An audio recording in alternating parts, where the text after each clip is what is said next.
soutenez cet appel? Moi, je soutiens un appel qui soit pour la République. Je pense que... Donc pas celui-là.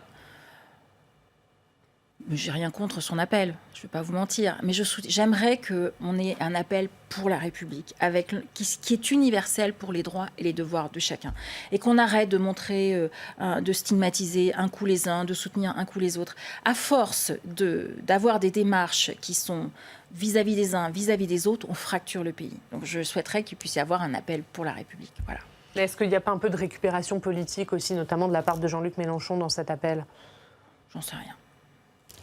Sur l'ensemble de la séquence, tout le débat public et médiatique qui a eu lieu autour du voile, les questions de laïcité, comment est-ce que vous l'avez perçu? Est-ce que ça fait du bien au pays, à la société, à la République, ou ça participe à la fracture? Mais ça participe à la fracture. Et chacun il va de sa petite musique.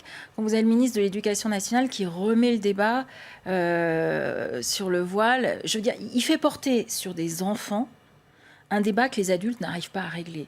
Le ministre de l'Éducation nationale, il a quelque chose à sa main qui est très simple. En ce moment, on est en train de débattre du budget à l'Assemblée nationale qui va bientôt arriver au Sénat. Il pouvait mettre 50 millions d'euros de plus sur la table.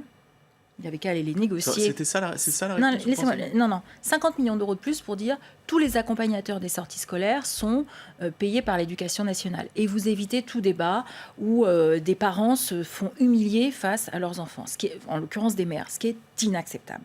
Donc quand on veut que la République soit universelle partout, on s'en donne les moyens. Et là-dessus, je pense que ça aurait, sur une partie du débat, clos une partie du débat, et en tout cas éviter que ce débat que la société française est incapable de trancher, et la classe politique en priorité, que ce débat soit répercuté sur des enfants de 6-7 ans qui doivent être protégés de tout ça.